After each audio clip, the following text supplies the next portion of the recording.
Deep within the uncharted expanse of the Oregon forest, Henry Cole discovered a tree that seemed to disregard the fundamental principles of nature. It was contorted, immense, and it was oozing a thick, dark liquid that carried the scent of copper and decay. However, as Henry prepared to cut into the peculiar swelling on its trunk with his saw, his German shepherd, a dog unacquainted with fear, exhibited a disconcerting behavior. Ranger did not merely retreat. He bared his teeth and growled at seemingly empty space, petrified by an unseen adversary lurking in the gloom. Henry, disregarding the warning, deepened his cut, and the tree began to exude a substance as red and viscous as aged blood. What emerged from that ancient trunk was not merely a tarnished metal container. It was a voice from beyond the grave, a cry that had been unheard for 40 years. The contents Henry uncovered would reveal a predator concealed in plain sight. We invite you to subscribe to our channel to learn the conclusion of this unfolding mystery. Henry Cole's internal clock brought him to consciousness at precisely 400 hours. There was no abrupt alarm or digital chime signaling the beginning of his day, only a sudden, stark shift from the unconsciousness of sleep to the complete awareness of wakefulness. He remained still for a moment, gazing at the roughly hewn timbers of the ceiling and listening to the sounds emanating from outside his cabin. It was raining once more. In Cedar Hollow, Oregon, rain was not an occasional occurrence. It was a perpetual state of being. It created a steady, insistent rhythm against the metal roof, a sound that had once driven Henry to distraction, but now served as a form of white noise, masking the ringing in his ears. It was the sound of solitude, and for a man who had witnessed an excessive amount of the human element in the jungles of 1970, solitude offered a sense of peace. A large form stirred at the foot of the narrow bed. Ranger, his 5-year-old German shepherd, lifted his head. Even in the dim, pre-dawn light, Henry could discern the intelligence in the animal's eyes. Ranger was a silver sable, his coat a striking blend of gray and black, allowing him to blend seamlessly into the forest shadows. He did not bark or leap. He simply observed, his ears swiveling forward to catch the subtle change in Henry's breathing. Quote, Henry whispered, his voice hoarse from lack of use. Quote, the dog's tail thumped once against the floorboards, a solid, substantial sound, and then he rose, stretching his long spine with a contented groan. Henry discarded the heavy wool blanket and swung his legs over the side of the bed. The chill air of the cabin bit at his skin, probing the old shrapnel wounds in his shoulder and the stiffness in his knees. He ignored the discomfort. Pain was merely a signal that the nerves were still functioning, that he was still alive. He dressed in the dark with practiced efficiency, layering his clothes to ward off the damp chill. First came the gray thermal shirt, followed by the substantial flannel button-down, adorned with a pattern of vivid red and navy blue checks. He pulled on his faded denim jeans, the fabric softened by years of wear, and finally, he laced up his sturdy work boots. The kitchen was cold, carrying the scent of stale wood smoke and spent coffee grounds. Henry proceeded through the ritual of making coffee with the precision of a scientific experiment. Water, grounds, heat. While the percolator began its rhythmic bubbling on the stove, he opened the back door to allow Ranger outside. The dog vanished into the darkness like a specter. Henry stood in the doorway, watching his breath form white plumes in the porch light. The air smelled of damp pine needles, ozone, and the deep, earthy aroma of decaying leaves. It was the scent of the forest breathing. 10 minutes later, Ranger returned, shaking the water from his coat with a vigorous rattle that sent droplets scattering against Henry's trouser legs. They shared a quiet breakfast, kibble for Ranger, black coffee, and toast for Henry, before setting out for their morning patrol. Henry did not own the many acres of the Willamette National Forest that bordered his small plot of land, yet he traversed them as if he were their steward. He carried a walking stick he had fashioned from hickory, and Ranger trotted at his left heel, perfectly matching his stride. They moved away from the gravel road and the sparse dwellings of Cedar Hollow, venturing deeper into the tree line, where the Douglas firs grew so densely they obscured the gray sky. Their usual route was predictable. They would follow the deer trails up toward the ridge, examine the creek bed for erosion, and return before the sun had fully emerged. However, today, the forest felt altered. The air hung heavy and still, saturated with a moisture that felt more substantial than mere rain. It clung to Henry's beard and dampened his skin. Approximately 2 miles in, near a section of the woods seldom visited by the locals, Ranger stopped. Henry paused, looking down at his companion. "What is it, boy?" Ranger was not looking at him. The dog had turned his head eastward, his nose working incessantly, drawing in short, sharp breaths. His ears, typically alert and mobile, were flattened against his skull. This was not the demeanor of a dog tracking a deer or a rabbit. When Ranger detected game, his tail would be held high, and his body would quiver with anticipation. Now he appeared rigid. The fur along his spine, the hackles began to rise, forming a jagged crest. "Bear?" Henry inquired softly, his grip tightening on his walking stick. Ranger emitted a sound Henry had rarely heard, a low, resonant whine that seemed to emanate from the depths of his chest. It was a sound of uncertainty, perhaps even apprehension. The dog took a few hesitant steps off the trail, heading into the dense undergrowth, then glanced back at Henry as if seeking permission. Henry hesitated. The area Ranger was indicating was a depression in the terrain, a bowl-shaped valley where the ancient forest had never been subjected to logging. The trees there were venerable, colossal giants that had stood sentinel since before the nation's inception. The locals referred to it as the dead zone, primarily because the canopy was so thick that virtually nothing grew on the forest floor, leaving it a silent carpet of brown needles. Quote, 1. Henry stated. They deviated from the trail. The going became arduous. Slippery ferns and fallen branches snagged at Henry's boots. The silence here was profound. The rhythmic patter of the rain seemed muffled by the dense canopy overhead, transforming the environment into a hushed sanctuary. Ranger moved low to the ground, abandoning his usual confident gait for a stealthy creep. He did not forge ahead. He remained close to Henry's legs, pressing against his calf at intervals, as if seeking reassurance. The further they progressed, the darker it became.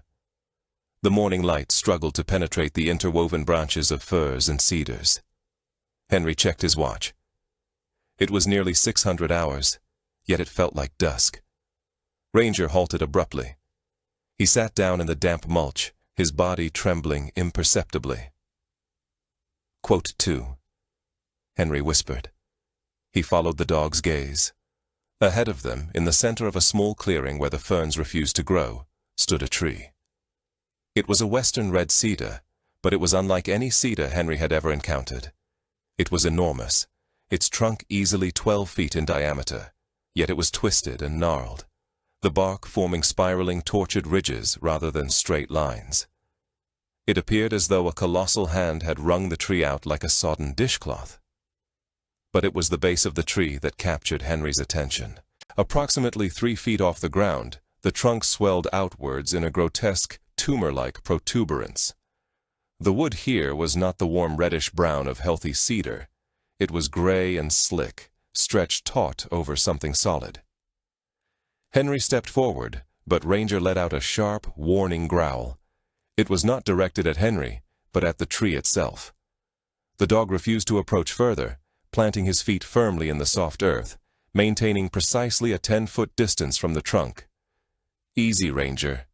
Stay," Henry commanded softly. He approached the tree alone. As he drew nearer, the odor assailed him.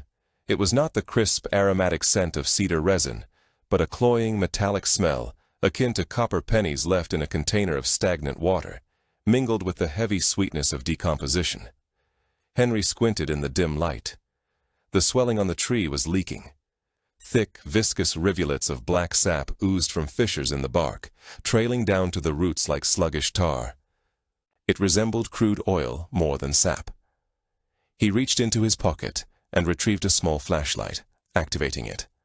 The beam sliced through the gloom, illuminating the center of the swelling. There, amidst the convoluted folds of wood and bark, something artificial gleamed dully. The tree had not merely grown, it had enveloped something. This was a phenomenon Henry had witnessed before, trees engulfing barbed wire fences or old road signs. But this was different.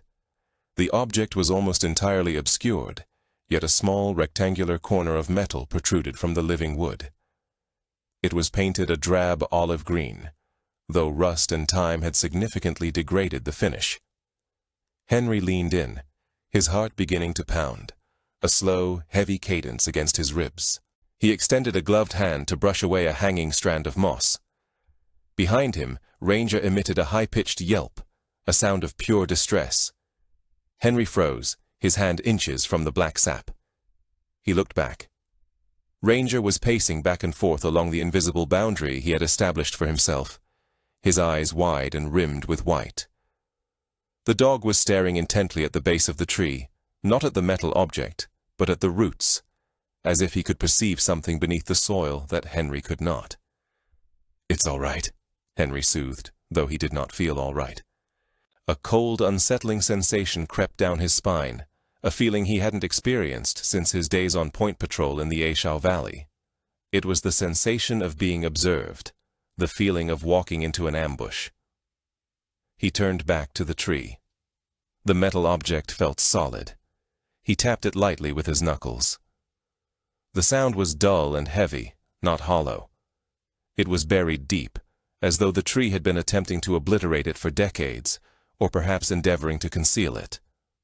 Henry examined the dark sap once more. It was seeping at the base of the trunk, permeating the earth. Wherever the viscous fluid touched the ground, the soil appeared desiccated and barren. No vegetation thrived there. No creatures moved. He retreated a step, his exhalation of visible mist in the frigulate air. This was the source of Ranger's scent. Not a creature, not a person, but this unusual phenomenon. He gazed up the entirety of the trunk. The limbs overhead were dense and intertwined, forming a canopy that shielded from precipitation, leaving the vicinity of the trunk unnaturally arid, save for the discharge of the dark fluid. It felt like a burial site. "What is this?" Henry queried the pervasive silence. A gust of wind stirred, whispering through the upper boughs of the surrounding woodland, yet the colossal cedar remained inert, mute, and somber. Henry comprehended that he ought to depart. He should reverse his course, contact Ranger, and embark on the journey back to the comfort of his abode and his second measure of coffee.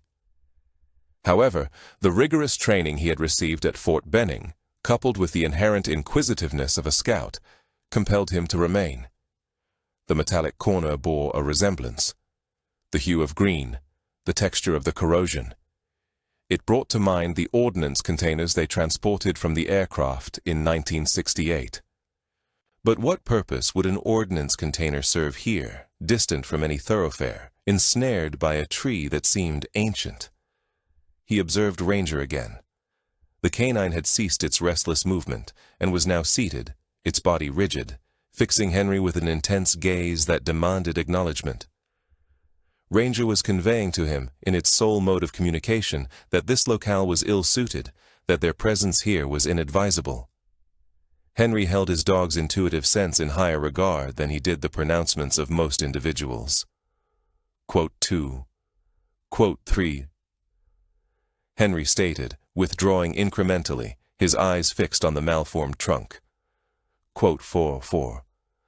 But as he turned to follow his companion, Henry's gaze drifted back one final instance.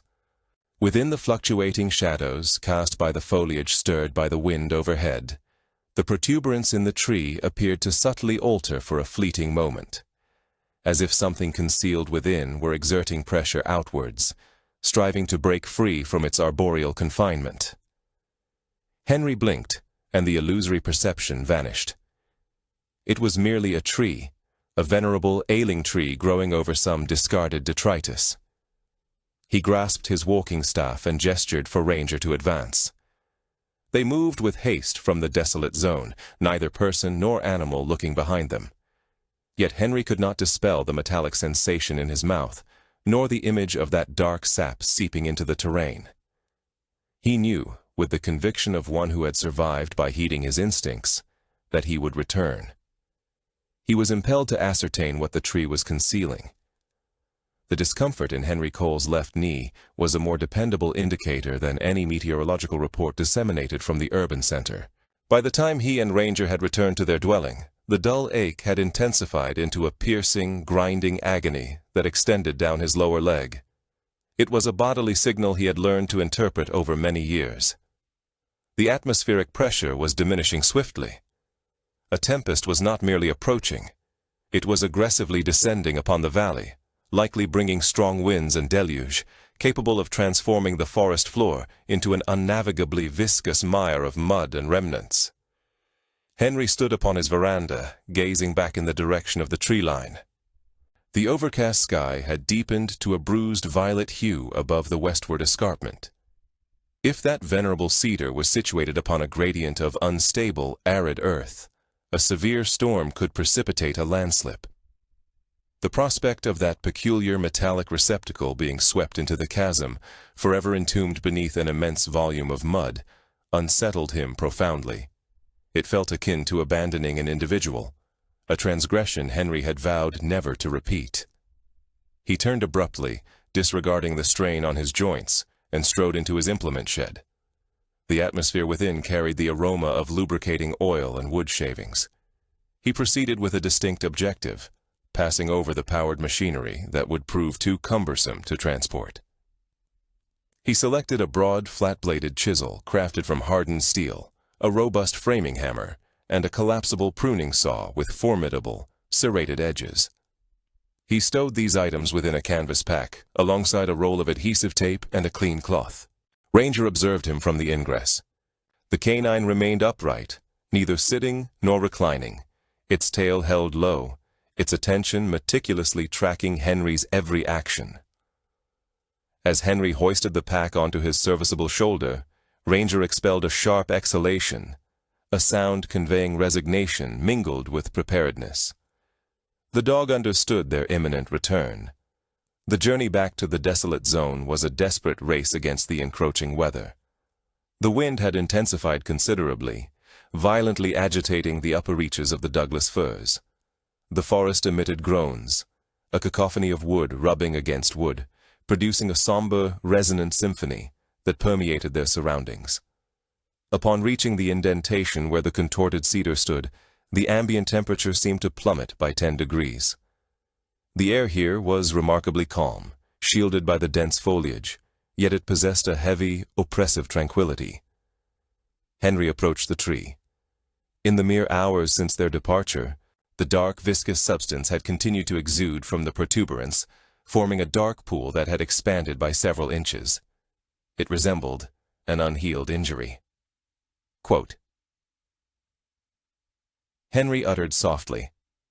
Ranger assumed his designated position 3 meters distant, oriented away from the tree, his physique a taut configuration of muscle and fur. He served as the sentry, vigilant against the encroaching gloom. Henry deposited his pack and retrieved the saw. He recognized the necessity for extreme caution. He aimed to avoid damaging the object within, nor did he wish to inflict harm upon the tree. Despite observing the pervasive sickness emanating from the trunk, he questioned whether the tree was not already succumbing. He positioned the saw's blade against the distended bark, a few inches to the right of the visible metallic corner. He drew the saw backward. The wood was exceptionally resilient, petrified by protracted pressure and resinous exudation. It resisted the blade, catching at the metal teeth. Henry clenched his jaw and applied increased pressure, establishing a steady cadence. As the saw penetrated more deeply, the sap began to flow with greater liberation. It coated the blade, rendering it adhesive and difficult to manipulate. Henry paused to wipe the perspiration from his brow and examined the incision more closely. The sap was not solely black. Where the fresh wood was exposed, the liquid flowed a profound, murky crimson. It appeared dense and coagulated, akin to muddy blood. It seeped into the incision and dripped onto Henry's footwear. The odor intensified, ascending in a suffocating wave of metallic tang and decay. It carried the scent of a field infirmary during the summer heat. Henry suppressed the rising bile in his throat and transitioned to the chisel. He placed the steel edge against the wood he had scored and struck the handle with the hammer. A fragment of bark detached, landing in the mud with a soft expulsion of air. He worked with methodical precision, excavating the layers of wood that had enveloped the object. It was arduous, protracted labor. His respiration became shallow. The discomfort in his knee was an unremitting sensation of heat, yet he relegated it to the periphery of his consciousness, concentrating solely on the metallic surface he was gradually unveiling. It was undeniably a container. He could discern the seam of a lid and a substantial clasp, immovably sealed by rust and resin. He was fatigued, and his hands were slick from the rain that had begun to permeate the canopy. He positioned the chisel at a challenging angle, attempting to leverage a substantial knot of wood away from the container's hinge. He brought the hammer down with force. The chisel slipped on the slick, sanguine sap.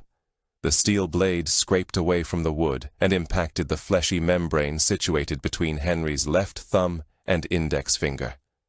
The pain was searingly intense and instantaneous. Henry emitted a sharp inhalation through gritted teeth, releasing the hammer. He instinctively clasped his injured hand, applying firm pressure. Blood immediately welled up, a vibrant crimson against the dark, oxidized sap on his skin. It dripped downward, mingling with the tree's viscous fluids upon the forest floor. Suddenly, a low, ominous sound emanated from behind him. Henry spun around, disregarding the throbbing in his hand. Ranger was no longer merely standing guard. He had adopted a crouched posture, his lips retracted to reveal every one of his white teeth. A guttural growl vibrated in his chest, escalating in volume and ferocity with each passing second. His gaze was fixed upon the obscurity beyond the clearing, penetrating the dense curtain of ferns and shadows. The aroma of Henry's fresh blood, commingled with the putrid effluvium of the tree, had elicited a primal response in the canine. Ranger was not issuing a warning vocalization. He was confronting a perceived threat. He snapped his jaws at the empty air, his dorsal fur rising to such an extent that he appeared twice his normal size. Quote, Henry called, his voice authoritative notwithstanding his astonishment. Quote, the canine did not acknowledge him. Ranger lunged forward several feet, snapping aggressively at the void, then recoiled, positioning his body between Henry and the encroaching darkness. He was delineating a boundary upon the earth. Nothing would bypass him. Henry scanned the perimeter of the woods. He observed nothing. No ursine creatures, no felines, no discernible movement, merely the swaying branches and the falling rain. Yet, the hairs on his arms stood erect. Ranger discerned something that human faculties were too obtuse to perceive. Whether it was a predatory entity or merely the oppressive essence of this location, Henry could not ascertain, but he knew they had to depart.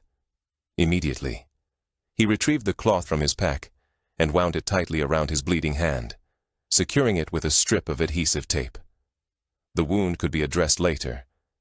He picked up the chisel again with his right hand.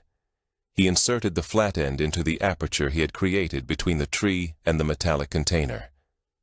He disregarded the hammer. He grasped the chisel handle with both hands, ignoring the protest of his abraded skin, and exerted his entire remaining strength. The wood emitted a groaning sound, fibers snapping with the report of fracturing bone.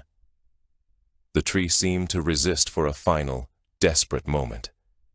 And then, with a wet, sucking expulsion, it released its hold. The metallic container tumbled from the recess and landed with a substantial thud in the mud at Henry's feet. Henry stumbled backward, gasping for air. The hole in the tree lay open like a gaping maw, dark and oozing. He looked down at the discovery. It was a standard-issue ammunition crate, the type utilized by the military during the late 1960s and 70s.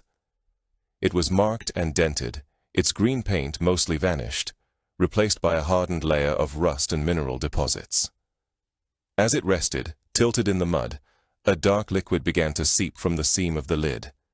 It was not sap. It was water. Foul-smelling black water that had infiltrated over the decades and become stagnant.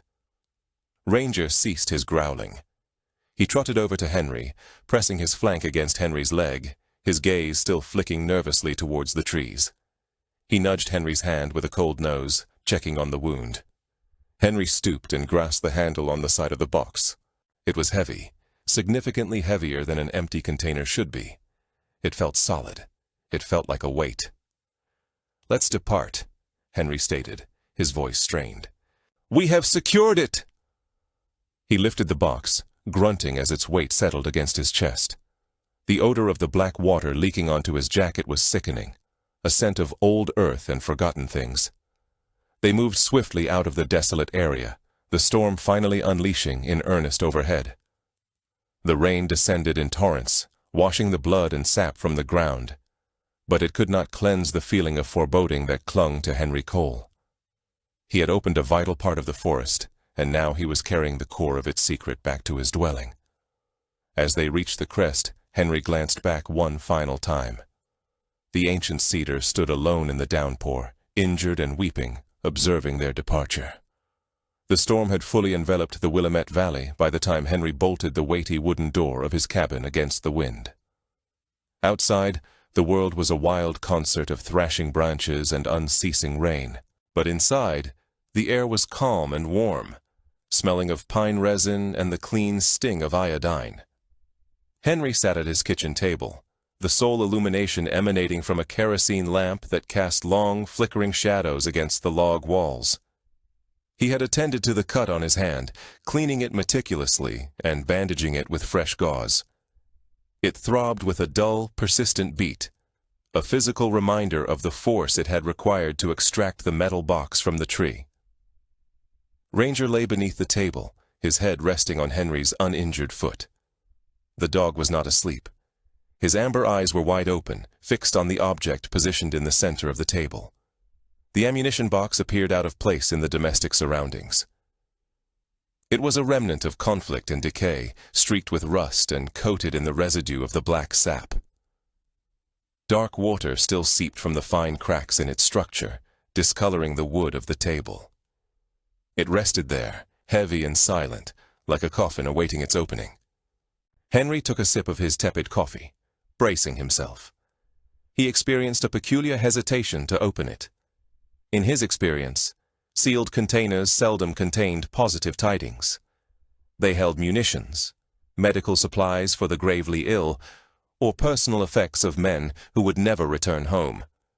He reached for a can of penetrating oil and applied it to the hinges and the latch. The aroma of the lubricant mingled with the swampy odor of the box. He waited a full minute, counting the seconds mentally before gripping the latch with a cloth. He pulled. The metal emitted a low groan, a screeching sound of protest that made Ranger flinch. Rust flaked off in showers of red. Henry exerted his strength, his shoulder muscles straining, until finally, with a dull snap that reverberated through the room, the latch yielded. Henry paused, breathing heavily.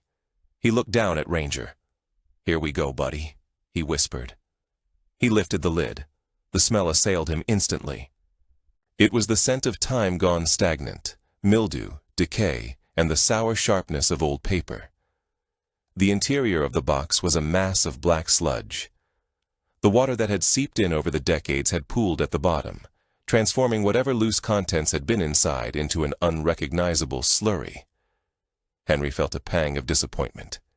He had hoped for revelations, but it appeared the forest had claimed everything. Yet, he then observed it. Situated in the middle of the muck, elevated slightly by a ridge in the metal floor, was a bundle wrapped in dark, waxy fabric. Henry reached in, his fingers brushing the cold slime, and removed the bundle. It was heavy and dripping. He recognized the material immediately. It was oilcloth, the sort used for waterproof tarps and ponchos in that era. Whoever had packed this box had taken great care to safeguard its contents. He grabbed a clean towel and wiped the sludge from the exterior of the packet. The fabric felt stiff and brittle with age, but it had served its purpose. He carefully peeled back the layers, the wax cracking as he unfolded it. Inside the oilcloth, the items were dry. The first thing Henry extracted was a small, rectangular block that felt like a brick. He brought it closer to the lamp. It was a stack of baseball cards held together by a rubber band that had long since disintegrated, leaving a sticky residue on the top card. Henry carefully detached the top card. The colors were faded but discernible. It was a tops card, depicting a player in a vibrant orange uniform. He peered at the text at the bottom. The year, printed in small numerals on the reverse, was 1984, 40 years prior. Henry placed the cards aside and reached back into the bundle. His fingers closed around something cold and circular. He withdrew a compass. It was a basic plastic model, the sort a child might receive in a survival kit. The glass face was shattered, a network of cracks obscuring the dial. Henry shook it gently. The needle did not move. It was fixed, rusted in place, pointing eternally in a direction that was not north. It was a broken instrument for a lost child. The symbolism caused Henry's chest to tighten. He reached in again. This time, his hand found something heavy, something that felt familiar to his soldier's grip. He pulled out a knife. It was not a toy. It was a buck 1-10 folding hunter, a serious instrument with a 4-inch steel blade and robust brass bolsters. The handle was crafted from genuine stag bone, rough and textured. It was a beautiful, costly knife, the kind a man would cherish. But as Henry turned it over in the lamplight, he noticed an imperfection. The stag bone on the left side of the handle was chipped near the bottom, a jagged white scar against the dark antler material. It appeared as though it had been dropped on concrete or used for hammering something solid. Henry frowned. Why would a child possess this? A boy playing in the woods might carry a small pocket knife, perhaps a Swiss Army knife, but a buck 110 was large, heavy, and razor-sharp. It felt misplaced amongst the baseball cards and the simple compass. He placed the knife on the table, the brass clicking against the wood. The blade was folded shut, concealing its edge. Finally, Henry reached into the oilcloth one last time. His fingers grazed paper. He withdrew a notebook. It was a small, spiral-bound notepad, its cover made of stiff cardboard with a black and white marbled design. The corners were creased and soft, worn down by friction. Henry wiped his hands on his jeans to ensure they were dry before touching the cover. He opened it to the first page. The handwriting was large, looping, and pressed deeply into the paper. It was the script of a child attempting neatness, but not yet having mastered motor control. Property of Mikey Vance. Keep out. The name evoked a faint, distant recollection in Henry's mind. Vance. He had relocated to Cedar Hollow in the late 1990s, long after this boy would have been an adult. But small towns held on to their histories. He felt he had heard the name mentioned in hushed tones at the general store or the diner. He turned the page. The initial entries were ordinary, innocent glimpses of a life from 1984. Mikey wrote about his bicycle, a blue Schwinn. He wrote about his friends, about a mathematics test he failed, about trading cards during lunch. He wrote about his younger sister, Rebecca, whom he referred to as Becky the Brat. Henry found himself smiling faintly. The voice was so distinct, so alive. It was the voice of a boy who had no inkling that his world was about to end. Then, about halfway through the notebook, the entries ceased. There was a blank section of several pages. When the writing resumed, it was altered. The letters were small, cramped, and unsteady. The pressure on the pencil varied greatly, at times barely scratching the surface, at others tearing through the paper. The graphite was smudged, as if the writer's hands had been sweaty or soiled. Henry leaned closer to the lamp, squinting to decipher the gray text. Quote, "He took my watch." Henry's stomach lurched. The air in the cabin suddenly felt intensely cold. The smell is unpleasant, like spoiled potatoes. I believe I am beneath the ground. There is a door at the top of the stairs, but it is locked. Ranger, sensing the change in Henry's demeanor, sat up and rested his chin on the table, peering at the notebook. Henry absently stroked the dog's head, his eyes fixed on the page. "He comes down to give me water." He smiles constantly. Even when he is angry, he smiles. I call him the smiling man. Henry turned the page. The writing became even more erratic. He sits in the chair and watches me. He has a large knife. He cleans his fingernails with it. He whittles a piece of wood. The knife has a handle resembling deer antlers. It is damaged at the bottom, a white chip. Henry stopped breathing. Slowly, terrifyingly slowly, he raised his gaze from the notebook to the object resting on the table, just a few inches away.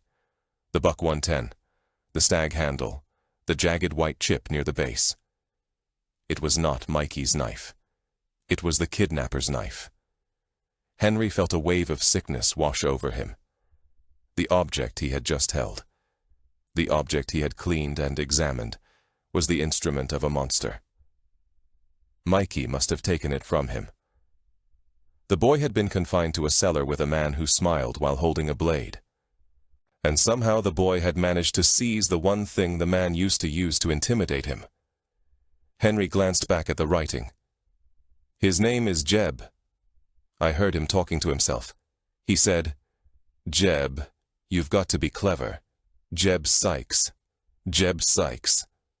Henry let out a long, shuddering exhalation. He recognized that name. Everyone in Cedar Hollow was aware of the story of Jeb Sykes. He had been the town drunk, a drifter who had been employed at the old lumber mill before its closure. He had passed away years ago, succumbing to the cold in a ditch, unmourned and unloved. Henry looked at the knife again. It seemed different now. It no longer appeared to be a tool. It looked like a piece of solidified evil. He turned to the subsequent page. The handwriting was hurried now, frantic. He is inebriated. He is slumbering in the chair upstairs. The door is unlatched. I possess the knife. I am going to flee. Henry's hands were trembling. He could envision it. He could picture the terrified 9-year-old boy tiptoeing past a sleep monster, clutching this substantial knife with both hands, his heart pounding against his ribs. I am outside. It is nighttime. The woods are vast. I'm heading to the tree, the special tree. He won't look there. The special tree, the gnarled cedar in the dead zone. Henry closed his eyes. The pieces were fitting together with a sickening finality. Mikey Vance hadn't merely gotten lost. He had escaped a nightmare, only to run directly into the indifference of nature. He had packed his treasures, his cards, his compass, and the weapon he had purloined. And he had fled for his life. Henry looked at the oilskin pouch. This was not merely a compilation of random possessions. It was a survival kit. It was a message. Mikey had interred this box within the tree, hoping someone would discover it, hoping someone would comprehend what Jeb Sykes had done. Ranger whimpered softly, pressing his nose against Henry's arm. The dog could detect the distress radiating from his master in waves. Henry opened his eyes and looked at the dog. "He was just a baby, Ranger," Henry whispered, his voice breaking. He was completely alone out there. The storm raged outside, battering the cabin walls, but the silence within was deafening. The ghost of Mikey Vance was in the room with them, emerging from the pages of the notebook, pleading to be heard after 40 years of silence. Henry reached out and touched the chipped handle of the knife. It felt cold, colder than the air in the room. He knew what he had to do. The box was no longer just a discovery. It was a responsibility. He turned to the concluding pages of the notebook, dreading what he would find, but knowing he owed it to the boy to read every solitary word. The silence in the cabin weighed heavier than the storm raging outside. Henry sat motionless at the rough wooden table, his calloused hands resting on either side of the small, battered notebook. The yellow illumination from the kerosene lamp cast long, dancing shadows across the pages, revealing the final testament of Mikey Vance. Henry took a sip of cold coffee. The bitter flavor did nothing to dispel the lump in his throat. He turned the page. The handwriting had changed again. It was no longer the cramped, fearful script of a boy trapped in a cellar. It was jagged and large, the letters trailing off the lines as if the hand holding the pencil was trembling violently. I ran. The entry began. I ran so swiftly that branches struck my face, but I did not halt. I lost my sneaker in the creek. The water was like ice. My foot aches. Henry could visualize it. The terrified 9-year-old boy plunging through the dense undergrowth of the Oregon forest in the dead of night. One shoe gone, propelled by nothing but adrenaline and the desperate need to escape the monster named Jeb Sykes. I heard him shouting. The subsequent line read, "He was furious. He was breaking things." I hid in the bushes until he passed by. He is noisy. He walks heavily. Henry glanced at the buckknife resting on the table. Jeb Sykes had been hunting the boy. That thought made Henry's blood run cold. He stroked Ranger's head, needing the tactile reassurance of the dog's warm fur. Ranger sat pressed against his leg, his amber eyes fixed on Henry's face, sensing the rising tide of grief. Henry returned to the text. I discovered the special tree, the large cedar. It has a cavity at the bottom resembling a cave. I placed the box inside so it would remain dry. I am inside too. It is cramped, but I fit in the hollow. Henry nodded slowly. 40 years prior, that massive cedar possessed a natural hollow at its base, a common characteristic of ancient trees. Mikey had squeezed himself and his precious box of treasures into that small sanctuary. Over 4 decades, the tree had grown, the bark slowly healing over the opening, sealing the box within its heartwood like a time capsule. He returned. The writing continued. The letters were pressed so forcefully that the paper had nearly torn. I heard his boots. He stopped directly in front of the tree. He uttered my name. "Mikey. Come outside, Mikey. I have candy." Henry's jaw clenched until his teeth ached. The manipulation. The cruelty. I held my breath. I squeezed my eyes shut. I recalled what Mom said. She said, "I am the best at hide and seek." She said, "I conceal myself too well because she can never locate me until dinner time." The innocence of the memory pierced Henry like a bayonet, a childhood game invoked in the most dire of circumstances. "I won this time," Mikey wrote. Jeb did not find me. He kicked the dirt and departed. I waited a considerable duration. I am the champion. Henry had to look away. He stared at the dark window, rain streaming down the glass like tears. The boy had triumphed. He had outsmarted an adult man, a predator. He had survived the abduction, the confinement, and the pursuit. He was secure inside the tree. But as Henry turned to the very last page, the victory dissolved into heartbreak. The writing was faint now, barely discernible. The pencil strokes were light, drifting across the page like falling snow. "It is extremely cold," the boy wrote. "My wet foot feels like it is burning. I am shivering so much that I can barely write. I wish to go home. Hypothermia." Henry knew the signs well. He had witnessed it in the mountains of Vietnam, and he had observed it here in the winters of Cedar Hollow. It commenced with shivering, then confusion, and finally a deceptive, soothing warmth that invited slumber. The rain ceased. The entry continued. "Through the leaves, I can discern a light. It is small and yellow. It is the illumination from my bedroom window. Mom left it on for me. She is waiting." Henry let out a ragged breath that was half a sob. He knew the geography of Cedar Hollow. The dead zone was situated on a high ridge. Through a break in the canopy, it was possible to see the lights of the town scattered across the valley below. Mikey Vance had been gazing at his home. It might have been miles distant, a treacherous hike through ravines and thickets that a barefoot, exhausted child could never manage in the dark. But to his eyes, it must have appeared close enough to touch. "I can see the light," Mikey wrote again. "It appears warm. I shall wait here. If I run now, Jeb might hear me. I will await the sun. Then I will run to the light. Mom will make me cocoa." The logic of a freezing child. The security of the tree felt preferable to the dark, cold woods. He resolved to wait. "I am not cold any longer." The final lines read. The letters were spaced far apart, drifting aimlessly. "I am sleepy. The tree is embracing me. It is warm akin to my blanket. Good night, Mom.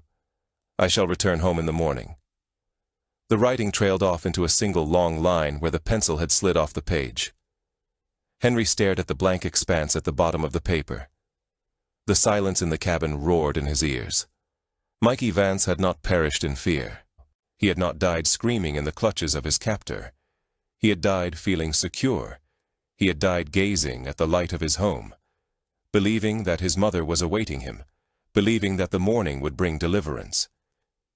He had fallen asleep in the embrace of the tree, and the cold had simply extinguished the lights.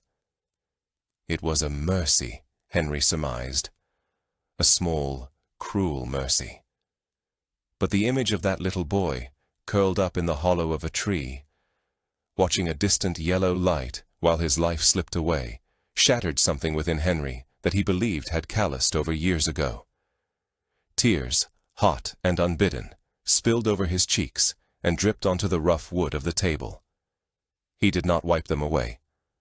He could not. His hands were shaking far too severely.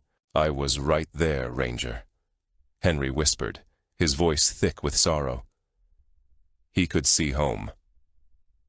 Ranger stood and moved closer, pressing his heavy chest against Henry's side. The dog lifted a paw and placed it awkwardly on Henry's knee, a gesture of clumsy, profound comfort. He whined softly, licking the tears from Henry's hand. Henry buried his face in the dog's fur, inhaling the scent of wet wool and earth. He wept for Mikey Vance. He wept for the mother who had likely kept that bedroom light illuminated for nights, then weeks, then years, anticipating a son who would never walk through the door. He wept for the injustice of a world where monsters like Jeb Sykes roamed free, while a brave little boy froze to death, clutching a box of baseball cards. And beneath the grief, a cold, hard rage began to form. Jeb Sykes might be deceased, entombed in a pauper's grave, but justice had never been dispensed. The town had labeled Mikey a runaway, a tragedy lost to time. They had permitted his memory to fade. Henry lifted his head. He wiped his face with his sleeve, his movement slow and deliberate.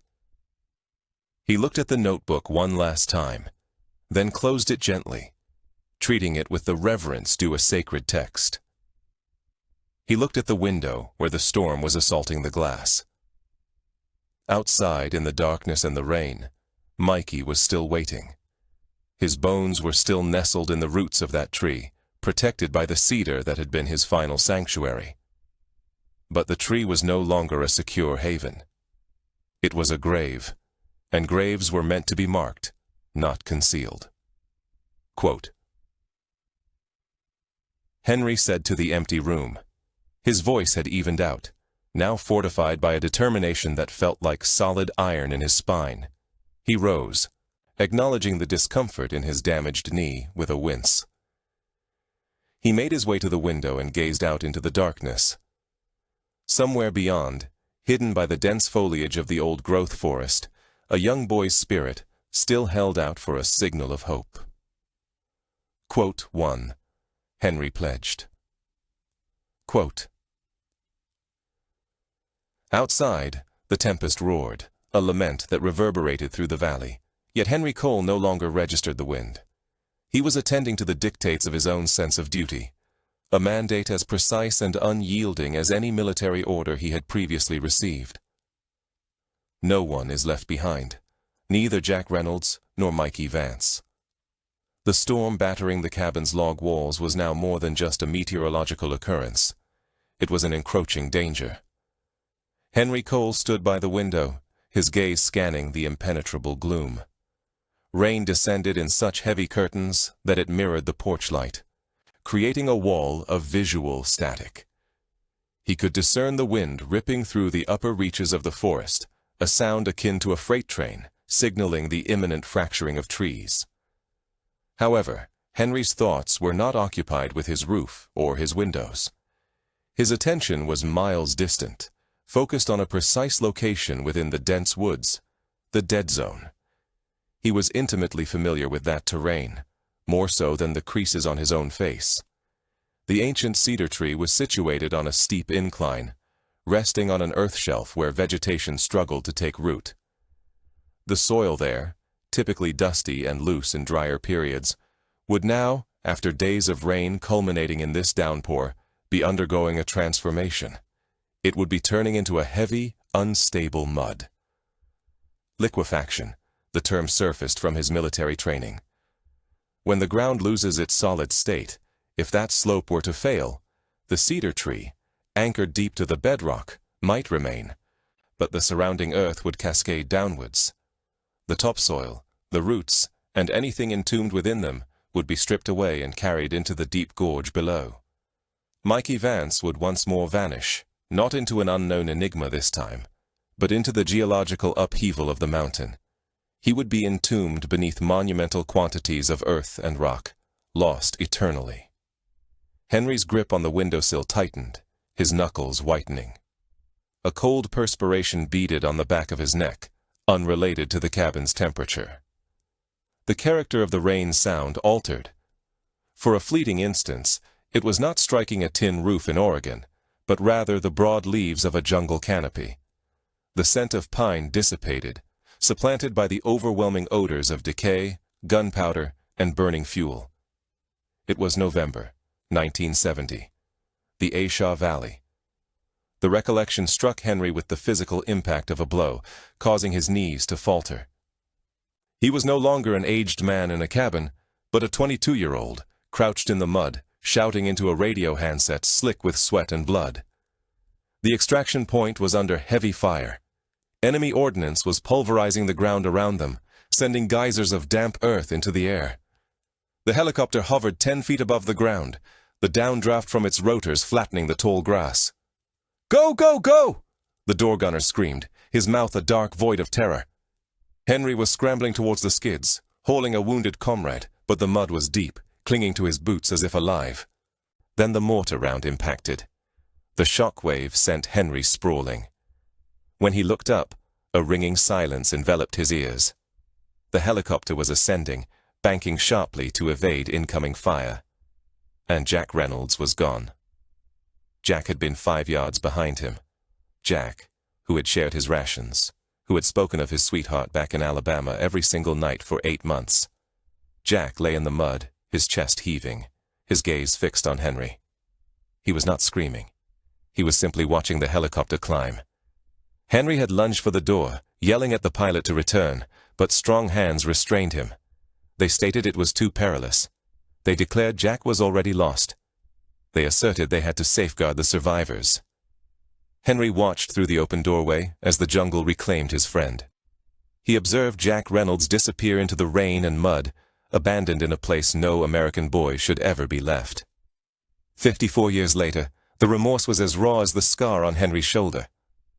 He had spent half a century attempting to outrun that image, striving to justify the fact that he had returned home, while Jack had not. Henry blinked, and the jungle dissolved. He was back in his cabin. The face reflected in the dark glass was old and etched with lines, yet the eyes remained unchanged. He looked down at Ranger.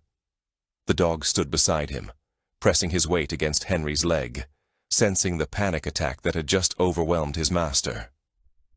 "I have left a brother in the mud once, Ranger," Henry whispered, his voice quivering.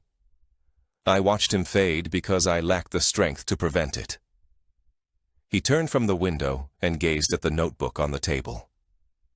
He considered Mikey Vance succumbing to the cold while awaiting a dawn that never arrived. He thought of the boy trusting the tree for safety. If the landslide claimed Mikey, it would be 1970 all over again. It would be another soul surrendered to the cold earth because Henry Cole had not acted with sufficient haste. "Not this time," Henry growled. The tremor in his voice vanished, replaced by an steely resolve. "Not this time, Jack." He moved into action. The inertia of old age dissolved. He went to the closet and retrieved his heavy-duty rain gear, a rubberized poncho that carried the scent of the surplus store. He pulled on his thickest wool socks and laced his boots securely, fastening them with double knots. He took his entrenching tool, a collapsible shovel constructed from high-carbon steel. He picked up the powerful flashlight, verifying the batteries.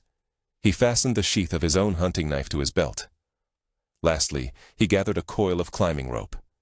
Ranger was pacing by the door, his tail engaged in a low, rapid wag. He recognized the indicators of an impending mission. He did not know their destination or purpose, but he understood that Henry was preparing for a campaign, and Ranger was ready to serve. "This is going to be difficult, boy," Henry informed the dog. "Stay close. Do not leave my side." Henry opened the door, and the storm assaulted him. The wind shrieked like a wounded creature, driving the rain horizontally. It stung Henry's skin and immediately saturated his trousers below the poncho's hem. He stepped onto the porch, secured the door, and ventured into the night. Normally, the forest at night was a place of solace for Henry. Tonight, however, it was a hostile, alien territory.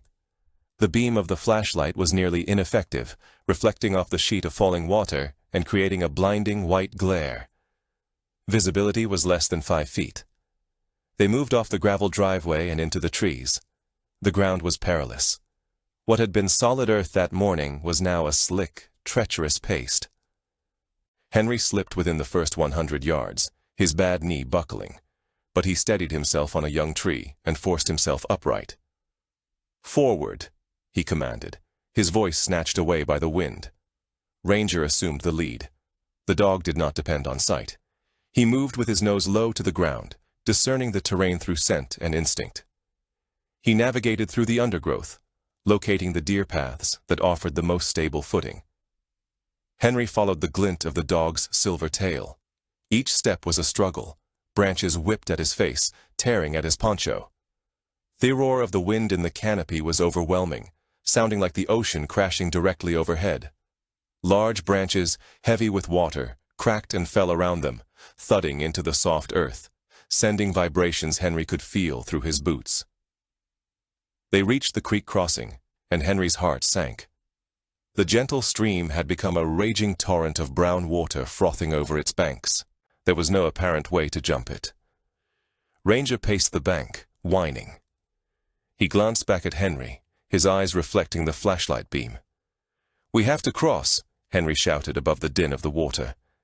He tied one end of the rope around his waist and looped the other around a sturdy hemlock tree. He stepped into the water. The current struck his legs with force, attempting to sweep him downstream. The water was frigid, instantly draining the heat from his body. He battled his way across, the water rising to his thighs. He reached the opposite bank and braced himself, pulling the rope taut. "Come on, Ranger." The dog hesitated for only a moment before leaping. He swam with powerful strokes, his head held high, contending with the current. Henry grabbed the dog's scruff as he neared the bank and hauled him onto the mud. They were drenched and freezing, but they had successfully crossed. The ascent to the ridge was abysmal. The slope was steep, and the mud was unrelenting. For every 2 steps Henry took forward, he slid back 1. His lungs burned, his heart pounded against his ribs like a trapped bird. The old injury in his shoulder throbbed in protest, but he did not falter. He envisioned Jack's face. He pictured Mikey's handwriting. Quote 3. Quote 4. He gritted out. Quote 5. Suddenly, Ranger stopped abruptly. He barked, a sharp, insistent sound that pierced the storm. He spun around and slammed his body into Henry's legs, nearly toppling the old man. Quote 6. Henry shouted, attempting to push the dog away. Ranger growled and exerted more force, compelling Henry to step back. Henry shone the light forward, past the dog. 5 feet ahead, The trail simply ceased to exist. A portion of the hillside had already collapsed. Where the path should have been, there was only a gaping black chasm descending into darkness. A minor landslide had obliterated the face of the hill. Had Henry taken 2 more steps, he would have plunged 50 feet onto the rocks below. Henry froze. The adrenaline surged, cold within his veins. He looked down at Ranger. The dog gazed up at him, panting, raindrops dripping from his muzzle. Quote 7. Henry whispered, his hand trembling as he patted the dog's wet head. Quote 8. They would have to find an alternate route. They bushwhacked through a thicket of briars that snagged at Henry's garments, ascending the incline and struggling for every bit of altitude.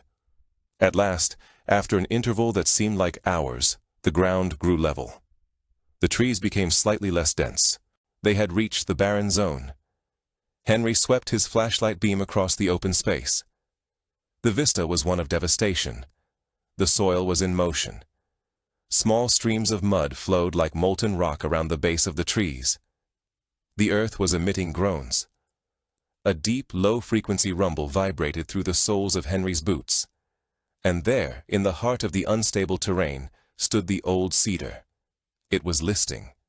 The enormous root structure on the downward side was exposed, the soil having been washed away by the ceaseless downpour.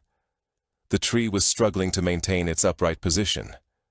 But gravity and the saturated earth were asserting their dominance. It was slowly, almost imperceptibly, tilting toward the chasm. If that tree toppled, it would drag its root system with it. It would rip open the earth and send Mikey Vance's remains tumbling into the void. "No!" Henry cried out. "No!" He gave no thought to the perilous situation. He did not consider the instability of the ground beneath him. His sole focus was on his pledge. He sprinted towards the tree, his feet sliding in the mud, Ranger close behind him. He lunged at the base of the colossal cedar, sinking to his knees in the muck. He was no longer a soldier. He was a protector. He drove the shovel into the mud, not to excavate, but to provide support. He looked at the exposed roots where the skeleton lay concealed. The water was carving a channel directly through them. Henry realized with a pang of horror that he could not prevent the tree from falling if it was determined to do so. He was but one elderly man confronting the might of a mountain, yet he could safeguard what was interred there. He unrolled the tarp he had carried, casting it over the exposed roots, attempting to redirect the flow of water that was eroding the earth. He piled stones and heavy branches along the edges of the tarp, constructing a makeshift barrier in desperation. "Stay with me, Jack," he implored into the rain, his tears mingling with the storm. "Stay with me, Mikey." He sat down in the mud, leaning his back against the uphill side of the roots, employing his own body weight to hold the tarp in place and shield the boy from the deluge. Ranger curled up beside him, pressing his warmth against Henry's side, offering his own silent watch. The storm continued to rage, but Henry Cole remained motionless. He sat in the darkness, a sentinel in the mud, upholding his commitment to the boy he failed to save 40 years prior, and the brother he could not save 50 years ago. He would not abandon his post. Not this time.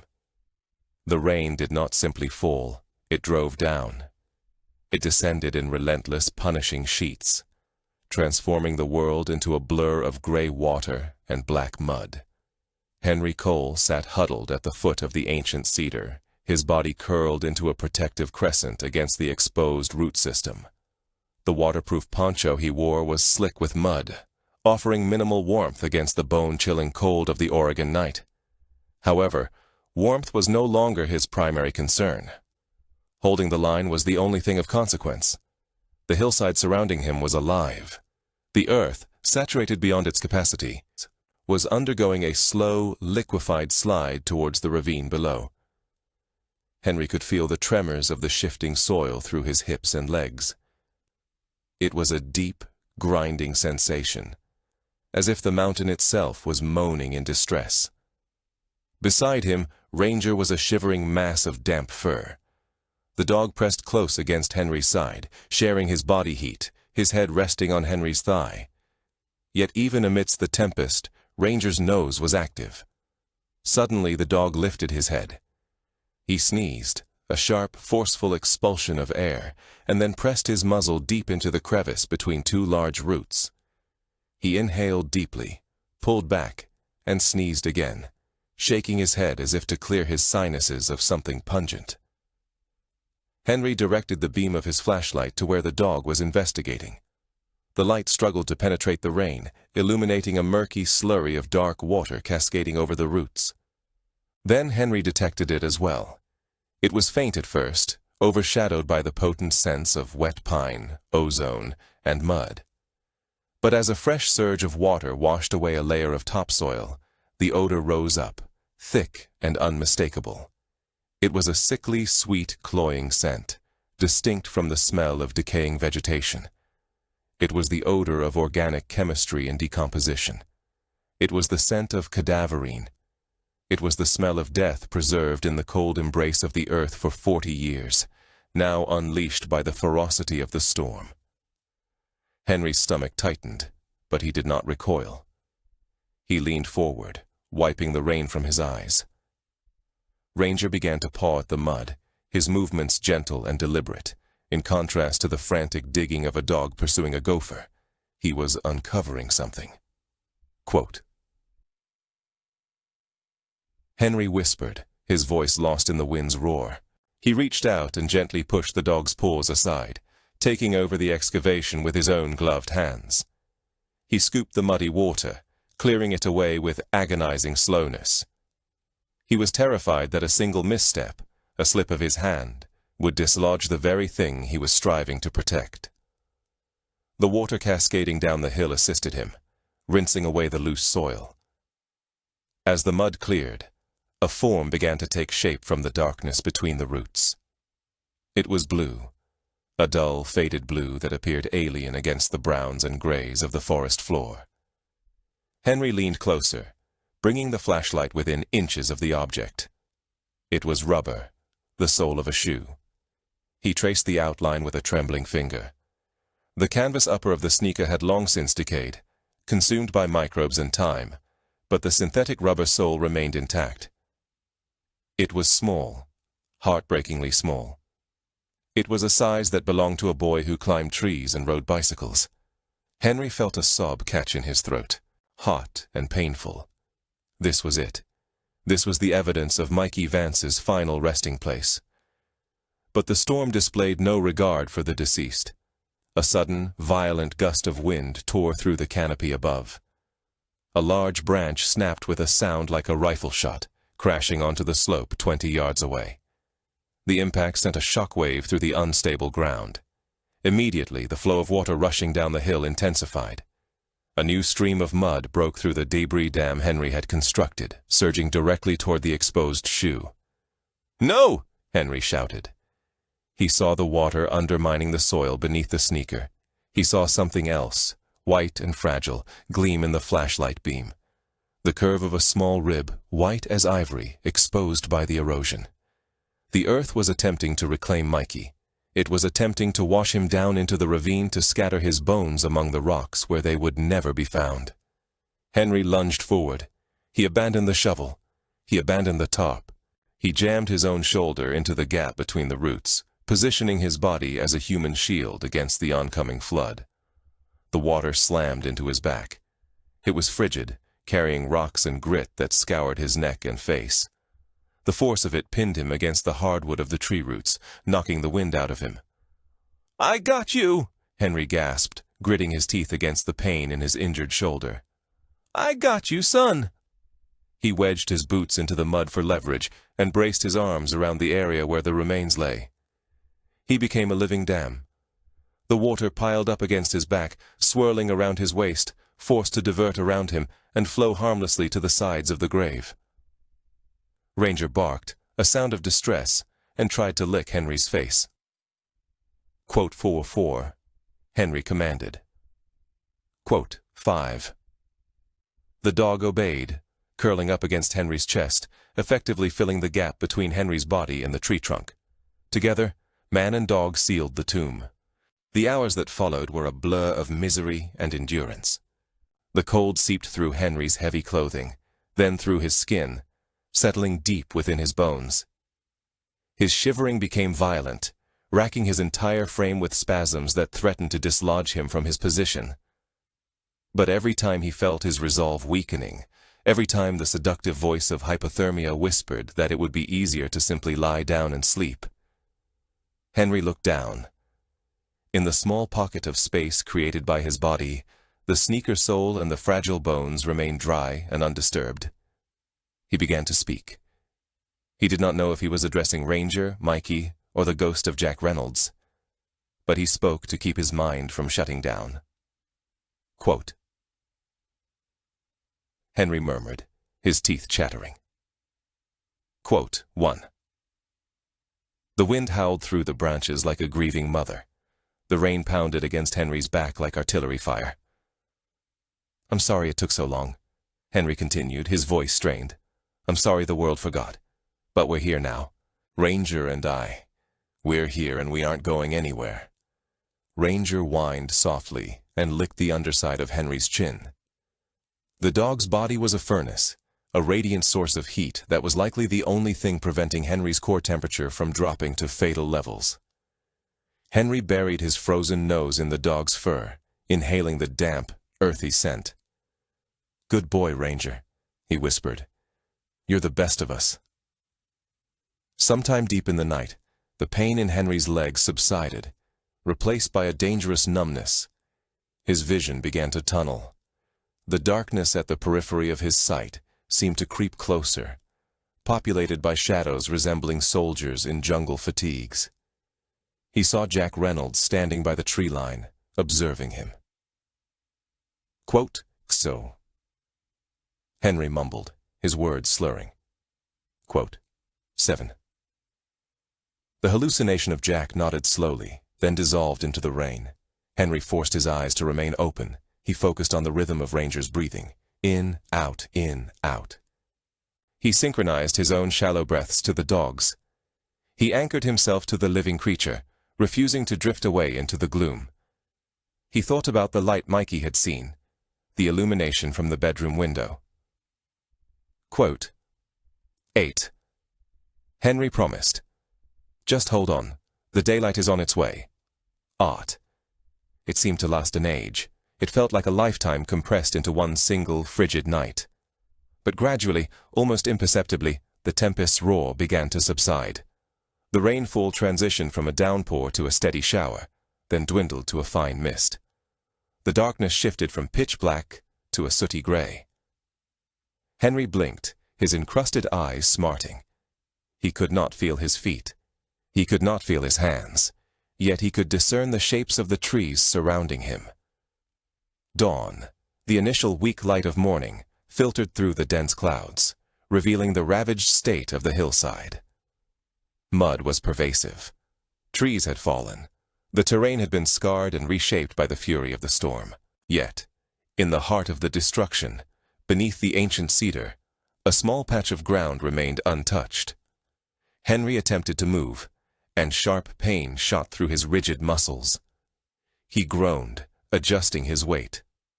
The water that had pooled behind him had drained off, leaving a wall of silt against his poncho. He peeled himself away from the roots, his joints cracking. He looked down. There, secure in the dry hollow protected by his form, lay the small blue sole of a sneaker and the white curve of a rib. They were safe.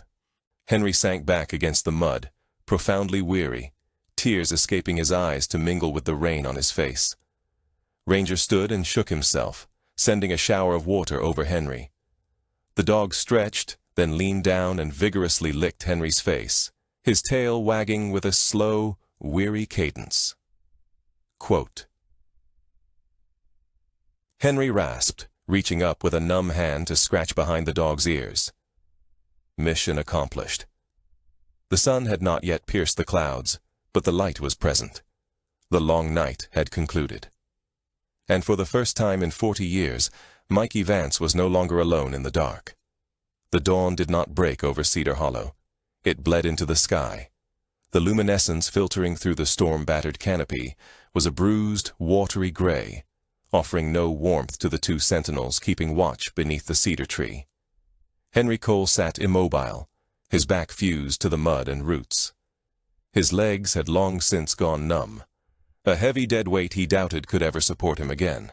The adrenaline that had fueled his frantic rush into the tempest and his all-night vigil had evaporated, leaving behind a hollowed-out exhaustion so profound it felt like it could stop his heart.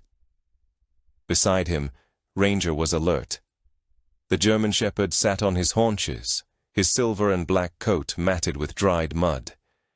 He shivered intermittently, not from cold, but from the lingering tension of the arduous night. His amber eyes surveyed the tree line, his ears swiveling to detect the drip of water from leaves and the crack of adjusting branches. The rain had finally ceased, leaving behind a silence so absolute it resonated in Henry's ears. The roar of the landslide had stopped. The earth had come to rest. Henry slowly turned his head to observe the small area of dry earth he had shielded. The sneaker sole and the curve of the rib bone were still there, untouched by the water that had carved deep channels on either side of his body. Quote, Henry whispered, his voice a dry rasp, like sandpaper on wood. He reached for the waterproof radio clip to his belt. His fingers felt stiff and clumsy, refusing to obey his commands. It took him 3 attempts to press the transmit button. Quote, 3. Henry croaked. Quote, 4. Static crackled in reply, followed by the voice of the dispatcher, Marge. Her voice sounded thin and panicked. Quote, 5. Quote, 6. Henry lied. Every part of him was injured. Quote, 7. He reattached the radio to his belt and waited. Time now moved differently. It dragged, heavy and viscous. Henry attempted to stand, but his knees refused to lock.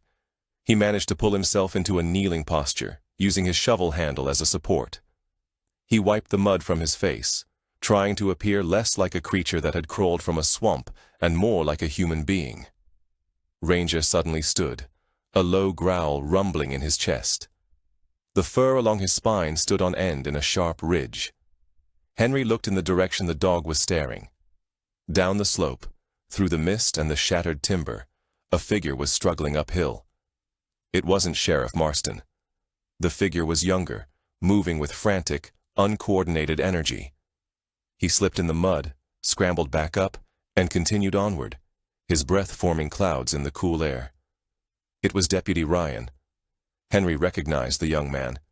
He was new to the force, a local who had spent more time issuing parking tickets than handling serious investigations. He appeared terrified. His uniform was soaked, his hat was gone, and his eyes were wide with a mixture of adrenaline and fear. Ryan reached the crest of the ridge and stopped abruptly. The sight before him must have seemed like a nightmare. The forest floor was torn asunder. The massive cedar tree was leaning precariously. And there, kneeling in the mud like a grotesque statue, was a man covered in filth. A large, wolf-like dog at his side, guarding a hole in the ground that smelled of death. Ryan's gaze shifted from Henry's face to the entrenching tool in his hand, then to the hunting knife on his belt, and finally to the exposed bones in the earth. Panic seized the young deputy's mind. Quote, Ryan screamed, his voice cracking. Quote 1. His hand fumbled for his holster. With a jerky, desperate motion, he drew his service weapon. The barrel shook violently as he aimed it at Henry's chest. Deputy, stand down, Henry said, his voice calm but commanding.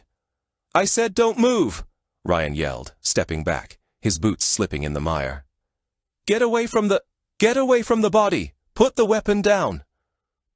Ranger did not comprehend police procedures. He only understood that a stranger was shouting and pointing a dark object at his master. A roar erupted from the dog's throat. Ranger lunged forward, placing himself between Henry and the gun. He lowered his head, his lips peeling back to reveal white teeth that appeared incredibly sharp in the dim light. He barked, a deep, thunderous sound that echoed off the trees, a clear warning that he was prepared to attack. Quote 5. Ryan shrieked, his finger tightening on the trigger. Quote 6. Henry saw the terror in the young man's eyes. He saw the tremor in the hand holding the Glock. He recognized that expression. It was the look of a rookie who was overwhelmed, frightened, and dangerous. In a split second, that shaking finger could end everything. Henry knew he had to act, not with force, but with complete submission. "Ranger!" Henry's voice was a whip crack, cutting through the dog's aggression. "Down! Stay!" The command went against every instinct in the dog's body. Ranger wanted to attack. He wanted to neutralize the perceived threat. He looked back at Henry, bewildered, his body vibrating with the urge to spring. Quote 9. Henry repeated, more softly this time, holding the dog's gaze. "It's okay, down." Slowly, reluctantly, Ranger lowered his body to the mud. He did not relax. His eyes remained fixed on the deputy, watching for the slightest sign of aggression, but he obeyed. He lay prone, a coiled spring, awaiting release. Henry turned his attention back to Ryan. The barrel of the gun still wavered, pointing somewhere between Henry's head and Ranger's chest. "I am moving my hand to my belt," Henry announced, broadcasting his actions. "I am removing the knife." "Don't touch it," Ryan yelled. "I have to disarm so you feel safe, son," Henry said gently. With slow, deliberate movements, Henry unclipped the sheath of his hunting knife. He tossed it aside, where it landed with a wet thud in the mud 5 feet away. Then he took the entrenching tool, the shovel Ryan had mistaken for a weapon, and drove the blade deep into the soft earth, leaving it standing upright like a marker. Henry slowly rose to his feet. His knees screamed in protest, but he forced himself to stand tall. He raised both hands high above his head, palms open, demonstrating that he held nothing but mud. "I am unarmed," Henry stated. "My dog is down. We pose no threat." Ryan was breathing in short, gasping breaths. He looked at the bones exposed among the roots, then back at Henry. The smell of the scene was now affecting him, the sweet, cloying scent of decay mingling with the damp earth. He looked pale. "What did you do?" Ryan whispered, the gun still trained on Henry. "Who is that?" Henry took a small step forward. Ryan flinched, raising the gun higher. Henry stopped immediately. "Look at me, Ryan," Henry said. He used the young man's name, grounding him to reality. Quote 4. Ryan blinked, sweat dripping into his eyes despite the cold. He stared at the older man. Beneath the layers of mud and the exhaustion etched into the lines of his face, he recognized the familiar steel-gray eyes of the man who bought coffee at the diner every Tuesday. Quote 5. Ryan asked, his voice trembling. Quote 6. Henry said. Quote 7. Henry slowly lowered his hands until they were at chest level, palms still extended. He spoke in the same low, rhythmic tone he used to soothe Ranger during a thunderstorm. Quote 8. Henry said. Quote 9. Ryan nodded jerkily, the gun lowering an inch. Quote 10. Henry continued softly. Quote 11. This is the way good people live with regret for the rest of their lives. Ryan looked down at his own hands as if seeing them for the first time. He noticed the slight trembling. He noticed the white-knuckled grip. Quote 12. Ryan stammered. Quote 13. Henry replied. Quote 14. The statement lingered in the damp atmosphere between them. Ryan gazed at the tiny sneaker sole protruding from the earth. He looked at the makeshift dam Henry had constructed with his own body. The severity of the situation started to pierce through the haze of his alarm. Quote 15. Ryan whispered. Quote 16. Henry said. Quote 17. Quote 18. Ryan hesitated. He regarded Henry, then Ranger, who continued to watch him with keen suspicion. Gradually, the deputy removed his finger from the trigger. He engaged the safety mechanism. With a tremulous exhalation, he lowered the firearm and returned it to its holster. As soon as the weapon was put away, the vigor seemed to depart from the young man's legs. He slumped down, placing his hands on his knees, dry heaving into the mud. "I apologize," Ryan gasped between gagging sounds. "I am so profoundly sorry, Mr. Cole. I was unaware. It was merely the shadows and the dog." Henry lowered his arms. The ache in his shoulders returned with full force, but he disregarded it. He walked over to the young deputy and placed a heavy, mud-caked hand on his shoulder. "Breathe," Henry instructed. "In through the nose, out through the mouth. Reset." Ryan complied, taking a shuddering inhalation. He straightened up, wiping his mouth with the back of his hand. He looked at Henry, shame burning in his eyes. "I nearly shot you," Ryan stated, his voice filled with horror. "Nearly does not count," Henry said firmly. "You maintained discipline when it was essential. You did not fire. That is what matters." Henry glanced down at Ranger. "Ranger free." The release command shattered the spell. Ranger stood, shook the mud from his coat, and trotted over to Henry. He sniffed Ryan's boots, then leaned against the deputy's leg, offering a brief, dismissive nudge before returning to Henry's side. Quote 8. Henry said.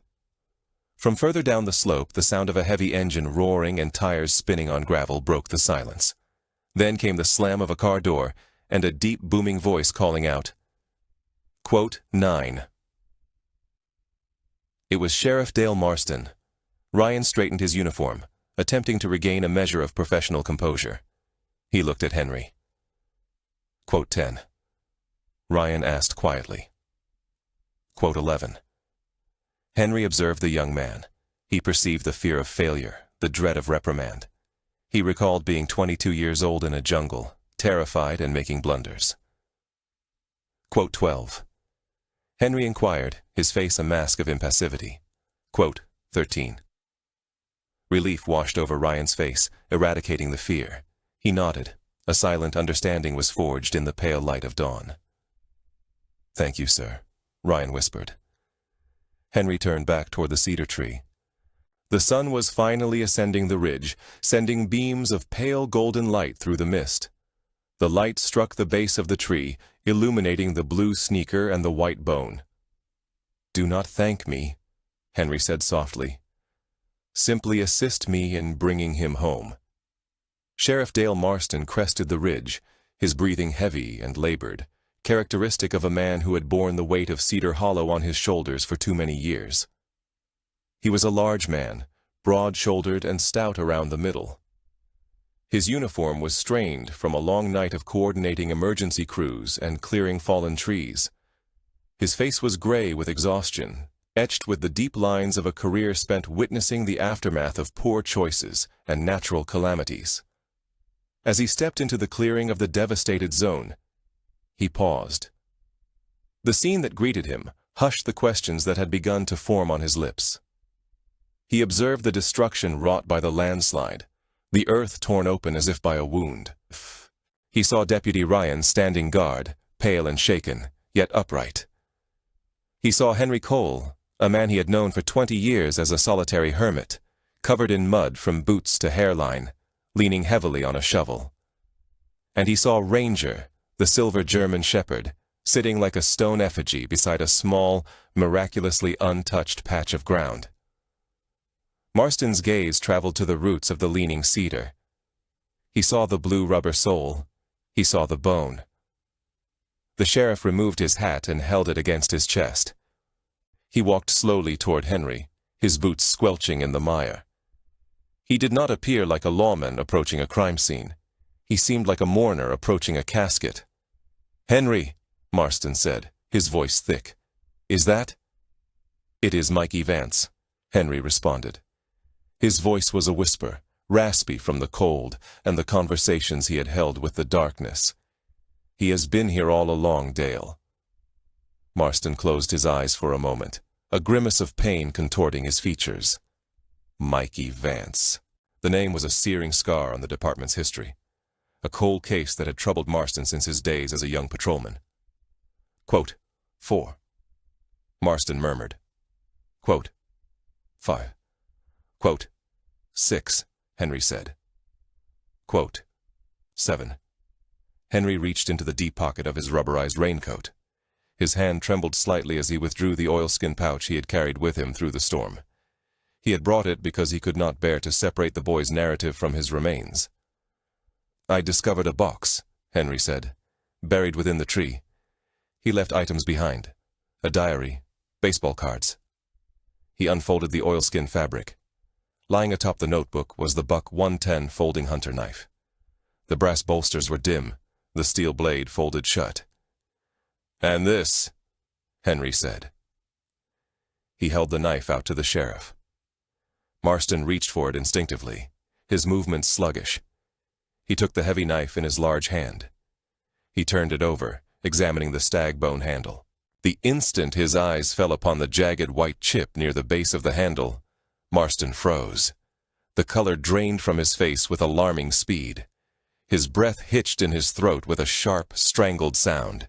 His hand began to tremble, the tremors starting in his fingers and traveling up his arm until the brass fittings of the knife rattled faintly.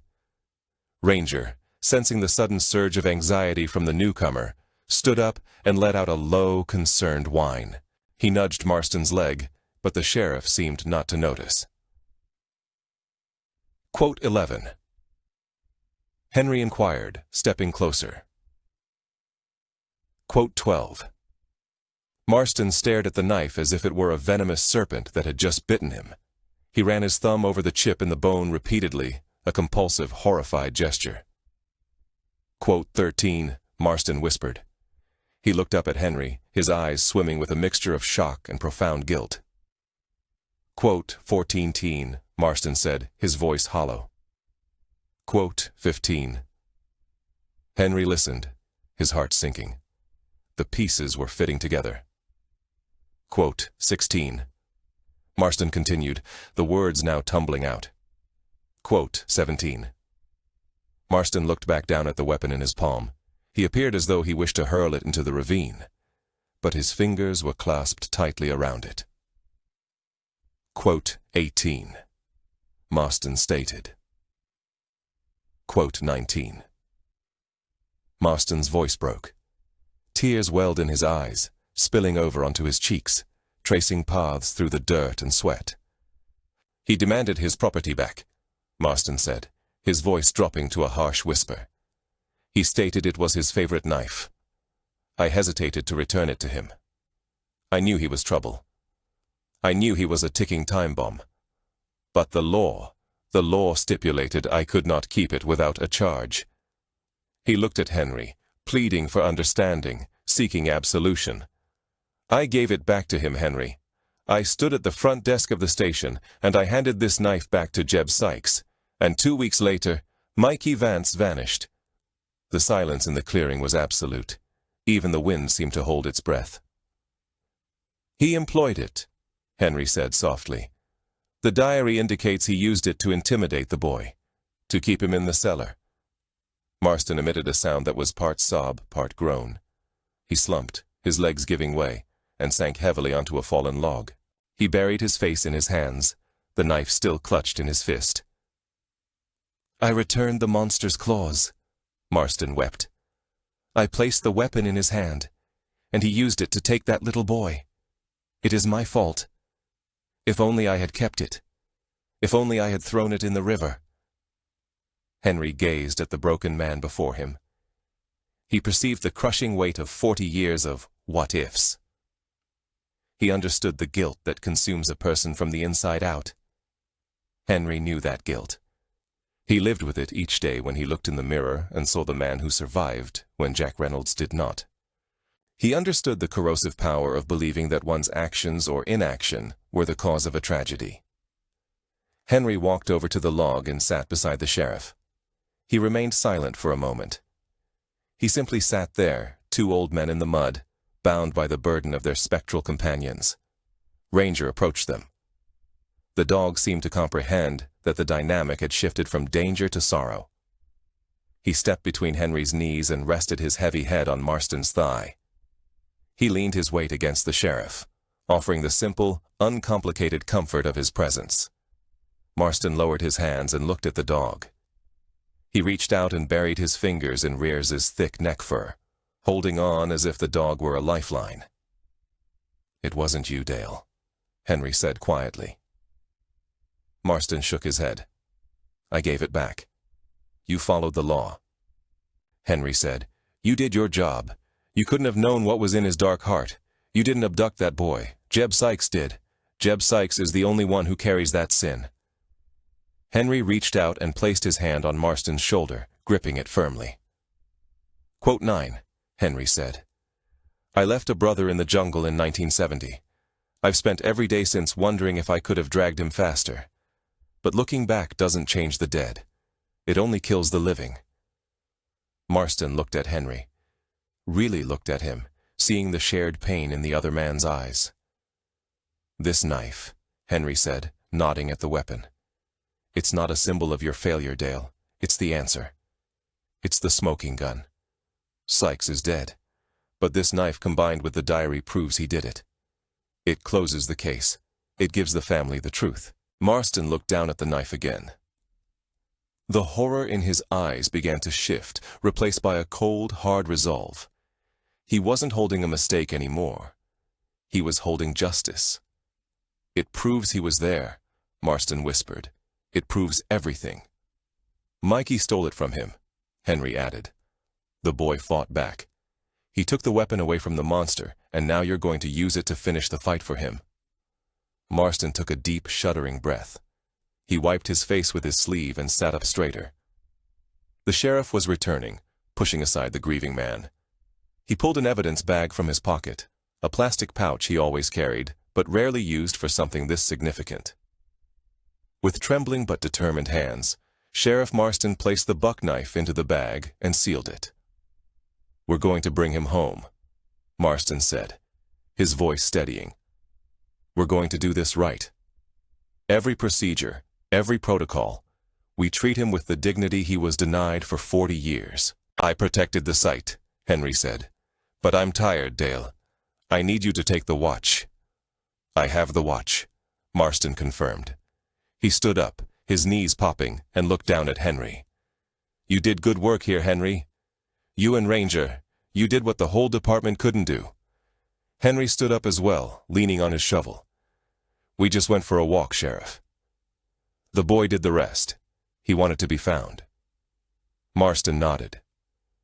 He turned to Deputy Ryan, who was standing a respectful distance away, watching the exchange with wide eyes.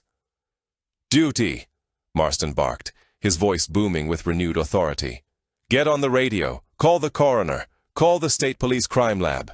Tell them we have a confirmed site. Tell them we have a homicide." "Yes, sir." Ryan scrambled for his radio. Marston turned back to the grave. He took off his hat again and bowed his head for a moment of silence. Then he put his hat back on square and firm. "Rest easy, son," Marston whispered to the earth. "We got him," Henry signaled to Ranger. The dog shook himself, casting off the water and the mood, ready for the next command. They stepped back, fading toward the tree line, leaving the space for the law to do its work. The burden had been passed. The knife was bagged. The truth was no longer buried in a tree or hidden in a conscience. It was out in the open, sharp and undeniable. 3 days after the storm, the silence returned to Cedar Hollow. It was not the heavy, suffocating silence of secrets kept, but the clean, empty silence of a room that had finally been aired out. The police tape around the dead zone had been replaced by a more permanent cordon, and the forensic trucks had rumbled back down the mountain, carrying with them the physical remains of the tragedy. Henry Cole sat on the front porch of his cabin, whittling a piece of cedar. Ranger lay on the floorboards beside him, basking in a patch of weak afternoon sunlight. The dog was relaxed, his posture loose, the tension that had defined him for the last 72 hours finally dissipating. The sound of tires crunching on gravel announced visitors long before they came into view. Ranger lifted his head, ears swiveling, but he did not bark. He knew the sound of the sheriff's cruiser. Sheriff Dale Marston pulled his vehicle up to the front of the cabin. He stepped out looking tired but lighter, as if a physical weight had been removed from his shoulders. He walked around to the passenger side and opened the door. A woman stepped out. She was in her mid-40s with lines of worry etched deep around her eyes and mouth. She wore a dark coat and clutched a purse tightly against her chest with both hands. Her hair was pulled back, revealing a face that bore a haunting resemblance to the handwriting Henry had memorized. Henry stood up, brushing wood shavings from his jeans. He didn't smile. This wasn't a happy occasion. It was a necessary one. "Henry," Marston said, nodding respectfully. "This is Rebecca Vance." Henry stepped down from the porch and extended his hand. "Mance?" Rebecca took his hand. Her grip was trembling, her fingers cold. She looked at Henry with eyes that were red-rimmed and glassy. "You're the man who found him," she whispered. It wasn't a question. "My dog found him, ma'am," Henry said softly. "I just listened." Rebecca looked down at Ranger. The German shepherd sat calmly, watching her with amber eyes that seemed to see straight through her defenses. Unlike his usual behavior with strangers, he did not stand up to sniff her or patrol the perimeter. He simply watched. "We have something for you," Henry said. "Would you like to come inside?" Rebecca nodded. She looked back at Sheriff Marston. "I'll wait out here," Marston said gently. "I need to make a few calls. Take your time, Becky." It was a kindness. Marston knew that what was about to happen required privacy. He lit a cigarette and leaned against the hood of his cruiser, turning his back to give them space. Henry led Rebecca into the cabin. It was warm inside, the wood stove crackling softly. He pulled out a chair for her at the kitchen table, the same table where he had opened the ammunition box, the same table where he had wept for her brother. "Can I get you some coffee?" Henry asked. "No, thank you," Rebecca said. She sat on the edge of her chair, her posture rigid. "The sheriff. Dale told me you found a box. He said Mikey left things." "He did," Henry said. He walked over to the sideboard and picked up the oilcloth pouch. He had already turned the original diary and the other evidence over to the state police as required by law. But before he did, he had asked Marston to make a high-quality photocopy of the notebook. He knew the originals would be locked away in an evidence locker for months or years pending the investigation into Jeb Sykes. Rebecca needed this now. Henry placed the stack of papers and the plastic bag containing the baseball cards on the table. He kept his hand on them for a moment. "The police have the knife," Henry explained, "and the original book, but these are copies of everything he wrote, and these are his cards." Rebecca reached out and touched the plastic bag. "His Topps cards," she said, a sad smile flickering across her face.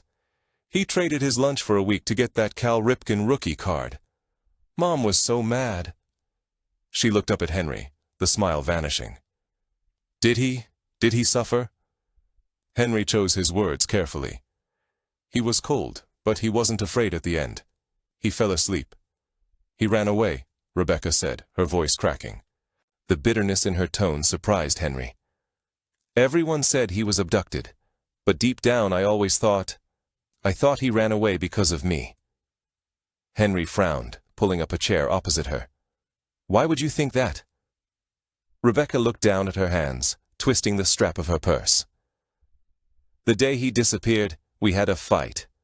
A stupid, childish fight. I went into his room and broke his favorite G.I. Joe action figure. I snapped the head off. He screamed at me.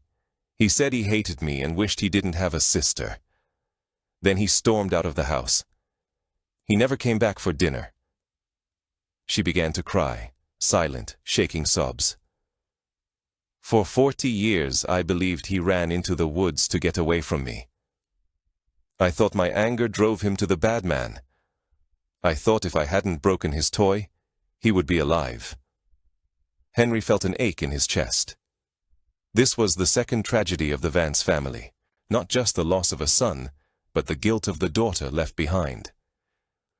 "Rebecca," Henry said firmly. "Look at me." She lifted her tear-streaked face. "He didn't run away from you," Henry said. "He was taken. But when he escaped, he didn't keep running. He stopped. He waited." Henry reached for the stack of photocopied pages. He flipped to the very last entry, the one written in the fading light of the boy's life. He turned the paper so she could read it. Quote 13. Henry commanded gently. Quote 14. Rebecca wiped her eyes and focused on the page. She traced the shaky handwriting of her 9-year-old brother. Quote 15. She read aloud, her voice trembling. Quote 16. Quote 17. She stopped, a gasp catching in her throat. Quote 18. Henry urged. Quote 19. Rebecca stared at the words. The paper shook in her hands. Quote 20. Henry said, his voice thick with emotion. Quote 21. The realization hit her like a physical wave. The guilt she had carried for 4 decades, the belief that her brother died hating her, shattered. He hadn't died in anger. He had died in hope, striving to return to her. "He saw the light," she whispered, tears flowing freely. "Now he sees us." She buried her face in her hands, her grief finally finding release in a raw, guttural sound. Suddenly movement stirred beneath the table. Ranger, who had been resting quietly by the stove, stood. He walked around the table to where Rebecca sat weeping. Henry watched, prepared to recall the dog. Ranger was not a comfort animal. He was a guardian, distrustful of strangers and emotional scenes. Typically, crying made him uneasy, prompting him to pace or leave the room. But today was different. He approached Rebecca and nudged her arm with his damp nose. When she didn't react, he moved closer, settling beside her chair and resting his heavy head upon her knee. He pressed his weight against her leg, exhaling a long, deep sigh. This was unexpected. Henry had never trained him to behave this way. It was pure instinct. The dog perceived the overwhelming weight of her sorrow and offered the only solace he possessed: his presence. Rebecca paused for a moment, then lowered her hands. She looked down at the silver, wolf-like creature resting its head on her lap, gazing up at her with expressive, understanding eyes. She reached out, burying her fingers in Ranger's thick fur. Leaning forward, she rested her forehead against the dog's head, sobs muffled in his coat. Ranger remained still, a solid anchor against the storm of her grief, absorbing her pain and grounding her in the present. Henry leaned back, observing them. His throat tightened. He recognized the bond between the grieving sister and the animal who had found her brother. It was a moment of profound grace. Quote. Rebecca murmured into the dog's fur. "He knows I missed him." "Yes, ma'am," Henry replied, his voice hoarse. "He knows." They remained like that for a considerable time. The fire crackled in the stove. Afternoon sunlight shifted across the floorboards. Gradually, Rebecca's sobs softened into quiet whimpers. She continued to stroke Ranger's ears, and he kept his head on her knee, eyes half closed in contentment. Finally, Rebecca sat up. She dried her face with a tissue from her purse. She appeared exhausted, drained, but a new flicker of resolve was visible in her eyes. "Thank you," she said to Henry, "for finding him and for giving this to me." She touched the papers. "You gave me my brother back. The real one, not the one I imagined." "He was a brave kid," Henry said. "He fought hard." Rebecca stood. Ranger rose with her, leaning against her leg one last time before returning to Henry's side. Quote 9, she said. Quote 10. Quote 11, Henry said. He walked her to the door. Outside, the air was cool and fresh. Sheriff Marston straightened as they emerged, discarding his cigarette butt into a bin. He observed Rebecca's face and noted the change. He offered Henry a brief, appreciative nod. "You okay, Becky?" Marston inquired. "I am," she replied, and for the first time it sounded truthful. She turned to Henry one last time. "Thank you, Mr. Cole, and thank you, Ranger." She reached down and petted the dog's head. Ranger responded with a slow, friendly wag of his tail. Henry watched as she entered the patrol car. As the vehicle drove away, disappearing down the winding gravel road toward Cedar Hollow, Henry sensed a shift in the atmosphere. The tension that had permeated the cabin since the storm began had dissipated. The specters were departing. He looked down at Ranger. "You broke protocol, soldier," Henry murmured, a smile evident in his voice. Ranger looked up at him, panting happily, his tail thumping against Henry's leg. Quote, "1," Henry said. Quote. He gazed out at the forest. The trees were still bathed in the golden light of the late afternoon. The secret was revealed. The healing had commenced. Only one task remained. The Tuesday morning sun dawned over Cedar Hollow with a brilliance that seemed almost apologetic. After days of overcast skies and relentless rain, the heavy clouds had finally dispersed, leaving an expanse of piercing, boundless blue. The forest, cleansed by the storm, shimmered as sunlight refracted through countless lingering water droplets, clinging to the needles of the Douglas firs. In the small workshop behind his cabin, Henry Cole was completing his work. The air was scented with sawdust and linseed oil. Henry ran a piece of sandpaper over the grain of the white oak beams he had joined. He had selected white oak for specific reasons: its strength, resistance to rot, and enduring nature. Wood that would withstand the Oregon winters long after his own time. He blew the dust from the crossbar. Carved deeply into the wood, the letters stood out with stark simplicity. Michael Mikey Vance, 1975-1984. Found, 2024. Henry traced his thumb over the dates. 9 years. It was not an extensive period to leave a significant mark on the world, but Mikey had undeniably left his mark on Henry. The boy had reached across 4 decades to remind an old soldier that duty persists even after the uniform is retired. Quote, 3. Henry asked, setting the sandpaper aside. Ranger lay in the doorway, basking in a patch of sunlight. At the sound of his name, the German shepherd stood, stretching his legs and yawning. His tail gave a slow, rhythmic thump against the doorframe. The tension that had characterized the dog's posture for the past week had vanished, replaced by his usual easygoing vigilance. Henry picked up the cross, tucking it under his arm. It was substantial and solid. He retrieved a small sledgehammer and walked out to his truck. The old Ford pickup sat in the driveway, its wheel wells splattered with mud from previous journeys. They climbed in. The engine turned over with a familiar rumble. Henry rolled the window down, allowing the crisp, cold air to fill the cab. It carried the scent of damp earth and drying pine, a clean aroma signaling renewal. The drive up the service road was slow.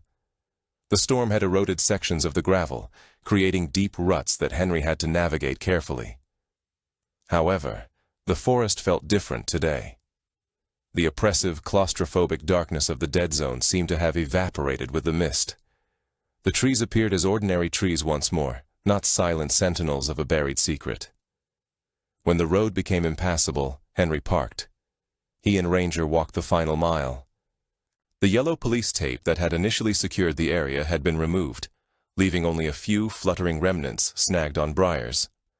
The ground around the ancient cedar tree was a disturbed landscape of churned mud and footprints, the lingering traces of the investigation. Henry approached the tree. It still leaned precariously, its roots exposed by the landslide, but it remained standing. The dark sap had solidified into a hard, amber crust. The hollow beneath the roots, where Henry had spent the long night holding back the floodwaters, was now empty. The bones were gone. The sneaker was gone.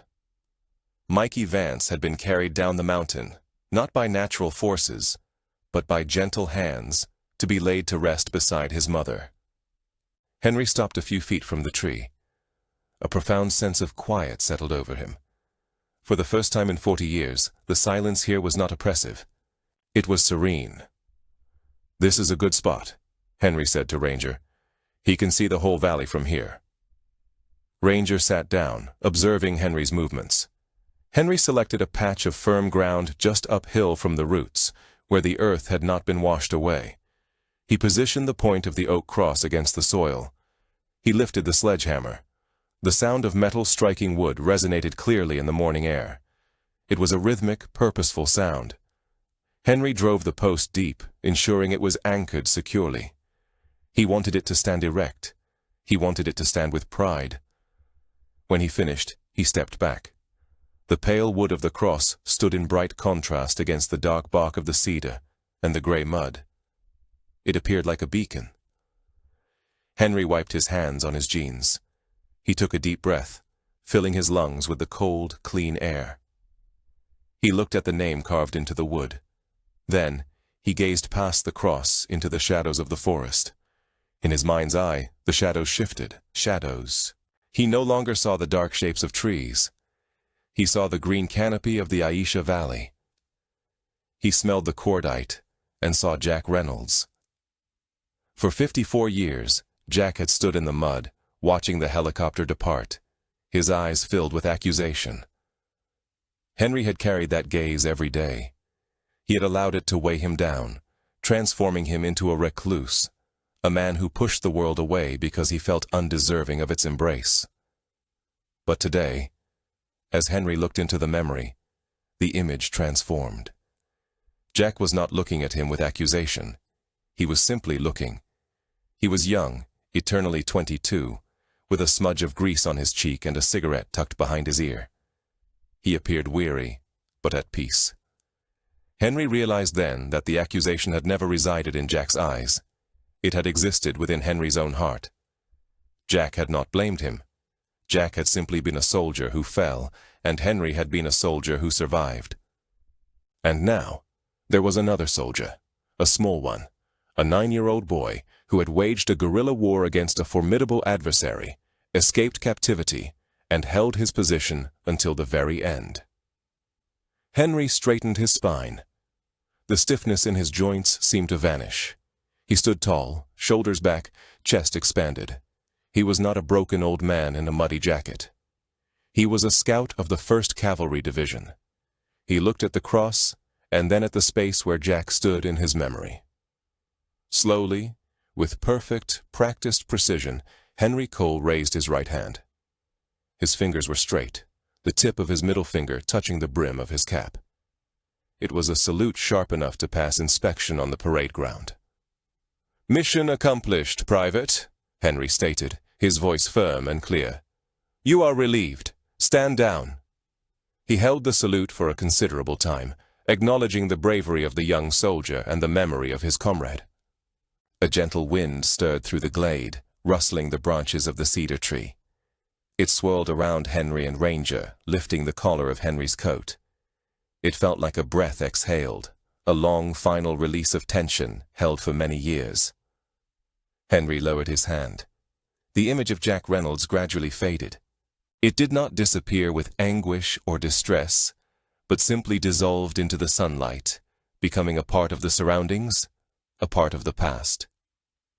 The heavy weight that had oppressed Henry's chest for half a century was now gone. He looked down at Ranger. The dog gazed back up at him, its tail beginning a slow wag. Ranger understood. He sensed the shift in his master's demeanor. The sorrow had vanished. The apprehension had dissipated. "Are you ready to go?" Henry inquired. Ranger responded with a bark, a bright, joyful sound that reverberated off the trees. He turned and trotted toward the path, glancing back as if to say, "Come along. The world awaits." Henry cast one final glance at the cross. The sun had fully risen, casting a warm, golden luminescence upon the memorial. It no longer resembled a tombstone, but rather a signpost directing the way home. "Goodbye, Mikey."